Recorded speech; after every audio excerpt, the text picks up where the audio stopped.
Hi, now we are going to solve some numerical problems in the chapter work and energy. So the first problem is certain force acting on a 20 kilogram mass changes its velocity from 5 meter per second to 2 meter per second. So the initial velocity is 5 meter per second, final velocity is 2 meter per second. That means velocity decreases with time. Therefore, the force must be acting opposite to the direction of motion of the body. So the kinetic energy is decreasing. So calculate the work done by the force. Now, at the beginning we have derived an expression for the kinetic energy of the body that is equal to the difference. That is the work done by the force is equal to the difference in the kinetic energy of the body. So we are going to use that concept here. So what are all the given quantities first I am going to write. So initial velocity of the body is 5 meter per second and the final velocity of the body is 2 meter per second. Mass of the body is equal to 20 kilogram. So now initial kinetic energy I will find out. Initial kinetic energy. So this is equal to half m into u square. So this is now equal to half into mass is 20 into u square. U square is 5 square. So 5 square is 25. So this is equal to half into 20 is 10 into 5 square is 25. So this is equal to 250 joule. So this is the initial kinetic energy of the body. Similarly, final kinetic energy. The final kinetic energy of the body is equal to half into m into v square. So this is equal to half into 20 into 2 square. So 2 square is 4 and this is half into 20 is again 10. 10 into 4. So this is equal to 40 joule. Now the initial kinetic energy is greater and the final kinetic energy is lesser. So we need only the difference in kinetic energy. By how much the kinetic energy is decreasing only we have to find out. Therefore the change in kinetic energy is, therefore the change in kinetic energy must be equal to the greater value, that is 250 joule minus 40 joule.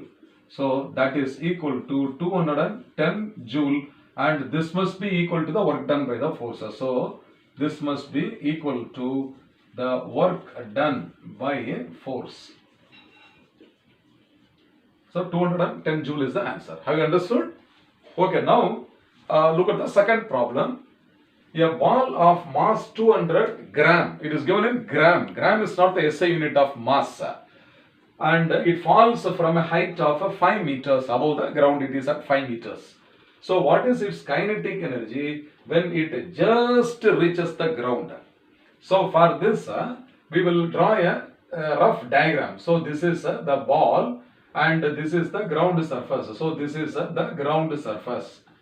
Above the ground surface, this height is equal to 5 meter. This is the height of the ball. Now before falling, when the ball is kept at a height of 5 meters, at rest, it will have potential energy.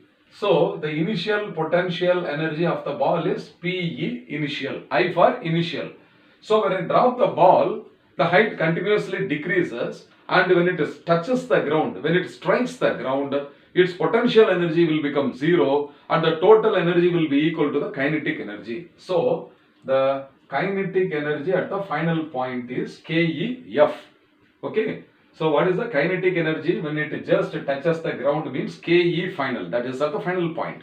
So by the law of conservation of energy, the kinetic energy at the final point must be equal to the potential energy at the initial point only. So this kinetic energy F must be equal to mgh only. mgh. So what are the given quantities? First I will write it. The given quantities. So mass is equal to 200 gram. So you convert this 200 into kilogram. So I divide it by 1000 so that it is converted into kilogram. So this is equal to 2 by 10 is 0.2 kg. And the height h is equal to 5 meters.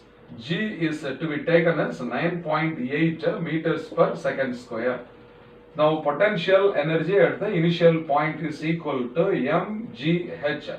So this is now equal to m is 0.2. So 0.2 into g is 9.8 into 5 meter.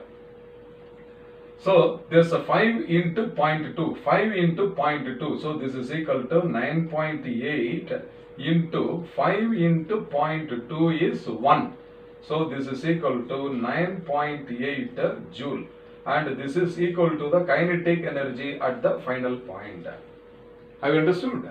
So in this case, the kinetic energy at the final point is also equal to the potential energy at the initial point, and that is equal to 9.8 joule. I hope you have understood.